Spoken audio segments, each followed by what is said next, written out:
ನಮಗೆ KNR ಕೂಡ ಅವರು ಅವ್ರಿಗೆ ಡಾಕ್ಟರ್ ಬಸವರಾಜರವರು, ದಿನೇಶ್ ಅವರು, ರವಿಕುಮಾರ್ ಬಾಗಿಯವರು, VL ನರಸಿಂಹಮೂರ್ತಿಯವರು, ಸನ್ಮಾನಿತರಾದ ತುಪಾಡಿ ರಾಮಯ್ಯವರು, ಕುಂದೂರು ತಿಮ್ಮಯ್ಯನವರು ಉಪಸ್ಥಿತರಿದ್ದಾರೆ. ಹಾಗೆ ಈ ಕಾರ್ಯಕ್ರಮ ಉಪಸ್ಥಿತಿರುವಂತಹ ನಮ್ಮ ನಾಯಕ ಜನ ಈ ಕಾರ್ಯಕ್ರಮದ ರೂವಾರಿಗಳಲ್ಲಿ ಒಬ್ಬರಾದ ಪ್ರಮುಖರಾದ ಕಾರ್ಯಕ್ರಮವನ್ನು ಉದ್ಘಾಟಿಸಿದ್ದಾರೆ. ಇದರಲ್ಲಿ ಇಲಾಖೆಯ ಕೆಲಸಗಳನ್ನ ಅವ್ರಿಗೆ ಖಾತೆ ಬೇಕಾಗಿಲ್ಲ, ಹಾಗಾಗಿ ಖಾತೆ ಇದ್ರೂ ಅವ್ರು ನಮಗೆ ಮಂತ್ರಿನೇ ಆಗಿರ್ತಾರೆ.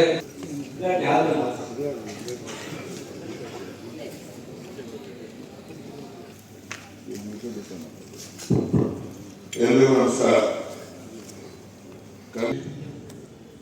ವಿಚಾರಗೋಷ್ಠಿಗಳಲ್ಲಿ ವಿಷಯ ಮಂಡಳ ಒಂದು ಕೂಡ ಅದು ಸರಿ ತಪ್ಪು ಒಮ್ಮೊಮ್ಮೆ ಅವರು ನಿರ್ಭೀತಿಯಿಂದ ಹೇಳ್ತಕ್ಕಂಥ ವಿಚಾರಗಳು ಅವರ ವಿರುದ್ಧವೇ ಅದನ್ನ ಬಳಸ್ಕೊಳ್ತಕ್ಕಂಥ ಪ್ರಸಂಗಗಳು ಎಷ್ಟೋ ಬಂದಿವೆ ಅಂತ ಹೇಳಿ ನನ್ನ ಗಮನಕ್ಕಂತೂ ಇದೆ.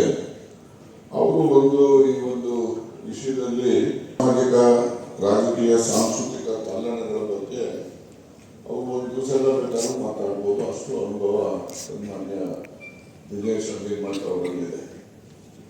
ಮತ್ತು ಈ ಒಂದು ಸಂದರ್ಭದಲ್ಲಿ ರಾಮಯ್ಯನವರು, ಕುಂದೂರು ತಿಮ್ಮಯ್ಯನವರು, ದೊಡ್ಡರಾಜವರು ಮೂರು ಜನರು ಕೂಡ ನಾನು ಇವರ ಒಂದು ಕಾರ್ಯಚಟುವಟಿಕೆಗಳನ್ನು ಬಹಳ ದಶಕಗಳಿಂದ ನೋಡಿದ್ದೀನಿ. ವರ್ಷಗಳಿಂದಲ್ಲ, ದಶಕಗಳಿಂದ ನೋಡಿದ್ದೀನಿ.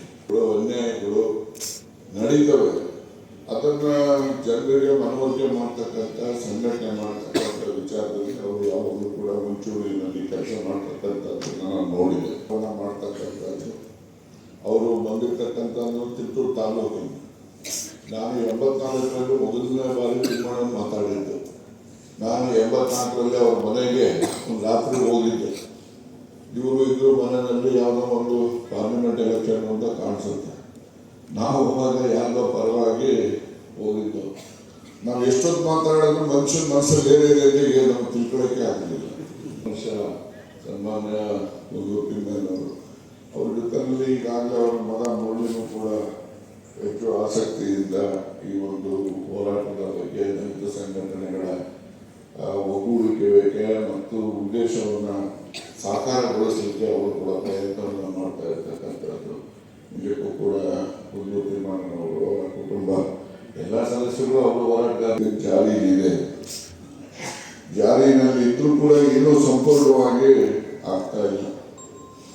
ಈಗ ರಿಸರ್ವೇಶನ್ ಅಂತ ಹೇಳಿದ್ರೆ ಹೇಗೆ ಅಂದ್ರೆ, ಈ ಚಿತ್ರದುರ್ಗ ಮುಂದಕ್ಕೆ ಹೋದ್ರೆ ಬರೀ ಒಂದು ಸಮುದಾಯ ಅಧಿಕಾರ ಹಿಡಿದಿರೋರು.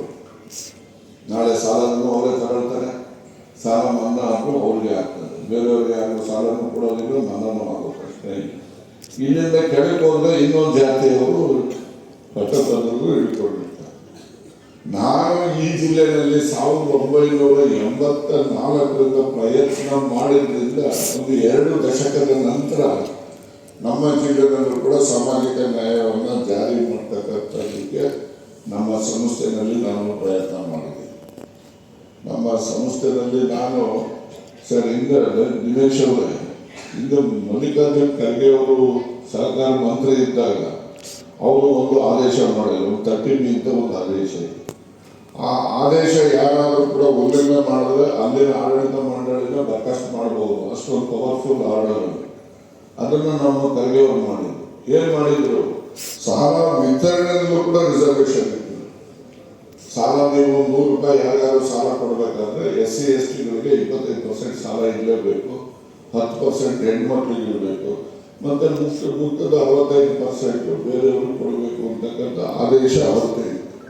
ಅವರ ಸರಿಸುಮಾರು 94ರಲ್ಲಿ ಅವರು ಸಹಕಾರ ಸಚಿವ ಹುದ್ದೆಯನ್ನು ನಾನು ಅನ್ಕೊಳ್ತೇನೆ. ಆದರೆ ಅದು ಜಾರಿನೇ ಆಗಲಿಲ್ಲ. ನಾನು ಅಧ್ಯಕ್ಷ ಆದ ಮೇಲೆ ಅದನ್ನು ಕಟ್ಟುನಿಟ್ಟಾಗಿ ಜಾರಿನೂ ಮಾಡಿದೆ. ಇನ್ನೂ ಹೆಚ್ಚು ನಾನು ಪತ್ರಿಕೆಗಳಲ್ಲಿ ನೋಟಿಫಿಕೇಶನ್ ಕೊಟ್ಟು SCಗಳಾಗಲಿ STಗಳಾಗಲಿ ವುಮನ್ ಆಗಲಿ 5 ಗುಂಟೆ ಇರಲಿ 10 ಗುಂಟೆ ಇರಲಿ ಅರ್ಜಿ ಹಾಕಿ ನೀವು ಕೂಡ ಸಾಲ ಪಡೀರಿ ಅಂತೇಳಿ ಪೇಪರಲ್ಲಿ ಜಾಹೀರಾತನ್ನು ಕೊಟ್ಟು ನಾನು ಸಾಲ ಕೊಟ್ಟಂಥದ್ದು ನಮ್ಮ ಜಿಲ್ಲೆಯಲ್ಲಿ, ಇಡೀ ರಾಜ್ಯದಲ್ಲಿ ನಮ್ಮ ಜಿಲ್ಲೆ ಏನಾದರೂ ಕೂಡ ನ್ಯಾಯ ದೊರಕಿಸ್ಕೊಡ್ಬೇಕು ಅಂತೇಳಿ ನಾಮಿನೇಷನ್ ಮಾಡೋ ರೀತಿ ಮಾಡ್ತಾರೆ. ನಾಮಿನೇಷನ್ನಲ್ಲಿ ಒಂದು ಕಾಲದಲ್ಲಿ ಇದ್ದಂಥದ್ದು 80ರ ದಶಕದಲ್ಲಿ ಇದ್ದಂಥದ್ದನ್ನು ತೆಗೆದಾಕ್ಬಿಡಿ. ನಾನು ಮತ್ತೆ ಆ ನಾಮಿನೇಷನ್ಗಳನ್ನು ತರಬೇಕು ಅಂತ ಪ್ರಯತ್ನ ಮಾಡ್ತೀನಿ. ಯಾಕೆಂದರೆ ಈ ಸಂದರ್ಭಕ್ಕೆ ಈ ವಿಚಾರ ಅಪ್ರಸ್ತುತ ಇದ್ರೂ ಕೂಡ ನಮ್ಮಲ್ಲಿ ಮಾಹಿತಿಯ ಕೊರತೆ ಇರಬಾರ್ದು ಅನ್ನೋ ದೃಷ್ಟಿಯಿಂದ ನಾನು ಪ್ರಸ್ತಾಪ ಮಾಡ್ತಾ ಇದ್ದೆ. ಆಗ ನಾನು ಈ ಒಂದು ಅಮೆಂಡ್ಮೆಂಟಲ್ಲಿ ಒಂದು SCಗೆ, ಒಂದು STಗೆ, ಒಂದು ಅದರ್ಸ್, ಈ ಮೂರರಲ್ಲಿ ಯಾರಾದರೂ ಒಬ್ಬರು ಹೆಣ್ಣುಗಳಿರಬೇಕು. ಈ ರೀತಿಯ ಅಮೆಂಡ್ಮೆಂಟನ್ನು ನಾನು ಮಾಡಿಸಿದಂಥದ್ದು. ಇನ್ನು ಬಹಳ ಪ್ರಮುಖವಾಗಿ ಹೇಳಬೇಕು ಅಂದರೆ, ಈಗಾಗಲೇ ಗ್ರಾಮ ಪಂಚಾಯಿತಿಗಳಲ್ಲಿ ಅಧ್ಯಕ್ಷರಿಗೆ, ಉಪಾಧ್ಯಕ್ಷರಿಗೆ ರಿಸರ್ವೇಷನ್ ಇದೆ. ಅದೇ ಮಾದರಿನಲ್ಲಿ ಬರ್ತಕ್ಕಂಥ ಮಿಲ್ಕ್ ಸೊಸೈಟಿಗಳಲ್ಲಿ ಅಥವಾ ಇನ್ನೊಂದು ಯಾವುದೋ ಸಹಕಾರ ಸಂಸ್ಥೆಯಲ್ಲಿ ಅದಕ್ಕೂ ಕೂಡ ಸರ್ಕಾರದ ಏನೆಲ್ಲ ಅನುಕೂಲಗಳನ್ನು, ಅಸಿಸ್ಟೆನ್ಸನ್ನು, ನೆರವನ್ನು ಪಡೆದಿರ್ತಾರೆ, ಅಲ್ಲಿ ಎಲ್ಲ ಈ ರಿಸರ್ವೇಷನ್ ಪ್ರಕಾರ ಅಧ್ಯಕ್ಷರು, ಉಪಾಧ್ಯಕ್ಷರು ಚುನಾವಣೆಗಳು ಕೂಡ SC STಗಳಿಗೆ ರಿಸರ್ವೇಷನ್ ಅನ್ನು ಲಾಗು ಮಾಡಿರ್ತಕ್ಕಂಥ ಕಾಯ್ದೆ ಇವತ್ತು ಜಾರಿಗಿದೆ. ಅದನ್ನು ನಾವು ಅನುಷ್ಠಾನಗೊಳಿಸ್ತಕ್ಕಂಥದ್ದನ್ನು ನಾವು ಹೆಚ್ಚು ಆಗಬೇಕು. ಇದು ಆದಾಗ ಸಹಕಾರ ಸಂಸ್ಥೆಗಳಲ್ಲಿ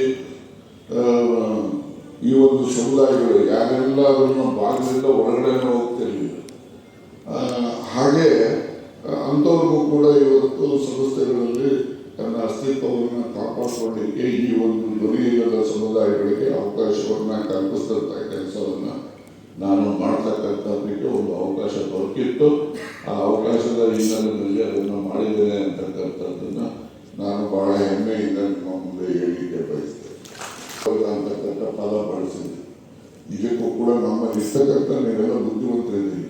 10 ಸಭೆ ಸಮಾರಂಭಗಳಲ್ಲಿ ನೀವು ನಿಮ್ಮ ಮಾತುಗಳನ್ನು, ನಿಮ್ಮ ಅನಿಸಿಕೆಗಳನ್ನು ನೀವು ಪ್ರಸ್ತಾಪ ಮಾಡ್ತೀರಿ. ಎಲ್ಲರೂ ಕೂಡ ಪದ ಬಳಕೆ ಮಾಡೋದು. ಮೇಲ್ವರ್ಗ, ಕೆಳವರ್ಗ ಅಂತೇಳಿ, ಮುಂದುವರೆದವರು, ಹಿಂದುಳಿದವರು ಅಂತ ಹೇಳ್ಕೊಳ್ಳಿ. ಆದರೆ ನಾವೇ ಕೆಳವರ್ಗ ಅಂತೇಳಿ ನಾವು ಯಾಕೆ ಬೆಳೆಸ್ಕೋಬೇಕು? ಇದನ್ನು ನಾನು ಸುಧಾರ ಒಪ್ಪೋದಿಲ್ಲ. ನಾವು ಯಾವತ್ತು ಯಾರೆಲ್ಲ ಬಡವರು ಇರ್ತಾರೆ, ಯಾರೆಲ್ಲ ಅಸಹಾಯಕರಿರ್ತಾರೆ, ಧ್ವನಿಯಿಂದ ಸಮುದಾಯ ಇರ್ತಾರೆ, ಅವ್ರು ಯಾವತ್ತೂ ಕೂಡ ಇನ್ನೊಬ್ಬರಿಗೆ ಮೋಸ ಮಾಡ್ತಕ್ಕಂಥದ್ದು, ಅನ್ಯಾಯ ಮಾಡ್ತಕ್ಕಂಥದ್ದು, ಸುಳ್ಳು ಇರ್ತಕ್ಕಂಥದ್ದು, ದ್ರೋಹ ಮಾಡ್ತಕ್ಕಂಥದ್ದು ಯಾರು ಮಾಡೋದು. ಅದಕ್ಕೋಸ್ಕರ ನಾವು ಗುಣದಲ್ಲಿ ಎಲ್ರಿಗಿಂತ ದೊಡ್ಡವರಿದ್ದೇವೆ. ಹಾಗಾಗಿ ನಾವೇ ಯಾಕೆ ಕೆಳವರ್ಗ ಅಂತ ಹೇಳ್ಕೋಬೇಕು?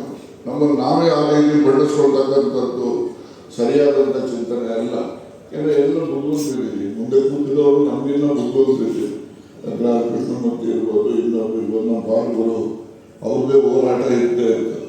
ಸೊ ಹೀಗಾಗಿ ನಾವು ಅದನ್ನು ವರ್ಣನೆ, ನಾವು ಮಾತಲ್ಲಿ ಭಾಷೆ ಬಳಸುವಾಗ ಆ ಒಂದು ಮಾತನ್ನು, ಭಾಷೆಯನ್ನು ಬಳಸ್ತಕ್ಕಂಥದ್ದಕ್ಕೆ ನಾನು ಸುತಾರವನ್ನು ಒಪ್ಪೋದಿಲ್ಲ.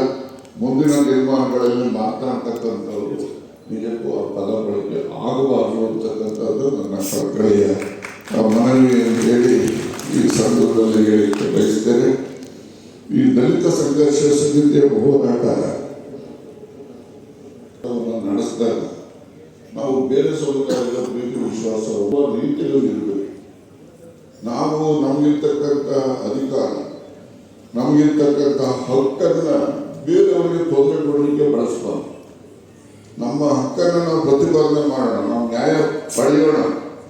ಆದರೆ ಆ ದಿಕ್ಕಿನಲ್ಲಿ ಇರ್ತಕ್ಕಂಥ ಕಾಯ್ದೆಯನ್ನು ತಿರುಚಿ ಬೇರೆಯವರ ದ್ವೇಷವನ್ನು ಕಟ್ಕೊಳ್ತಕ್ಕಂಥ ರೀತಿಯಲ್ಲಿ ಆಗಬಾರದು ಅಂತಕ್ಕಂಥ ನನ್ನ ಯುವಕ ಮಿತ್ರರಲ್ಲಿ ನನ್ನ ಮನವಿ. ಇದನ್ನು ಬಹಳಷ್ಟು ಜನ ಯುವಕರು ಇರುವುದನ್ನು ನಾವು ದುರುಪಯೋಗಪಡಿಸ್ಕೊಳ್ತಕ್ಕಂಥ ಸಂದರ್ಭಗಳನ್ನು ನಮ್ಮಲ್ಲಿ ಗಮನಕ್ಕೆ ಬರ್ತವೆ. ಇದು ನಾವು ನಮ್ಮ ಹಕ್ಕಿಗೆ ಹೋರಾಟ ಮಾಡೋಣ.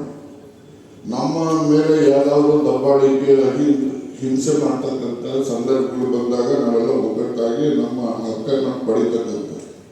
ಈಗ ಎಷ್ಟೋ ಸಾರಿ ನಾವು ನೋಡ್ತೇವೆ, ಈ ಎರಡೂ ಸಂಘಟನೆಗಳಿಂದ ಕರ್ನಾಟಕ ಸಮಿತಿ ಮತ್ತು ಕಾಲ್ನಡಿಗೆಯಲ್ಲಿಯೇ ಜಾತ್ಯತೀತವಾಗಿ ನಡೆದವರು ಹೊನ್ನೇನಹಳ್ಳಿ, ಗೂಳೂರು ಮುಂತಾದ ಜನಪದ ಉಳಿದಿದೆ. 3 ಜನರು ದರ್ಶನ ಸಮಿತಿಯ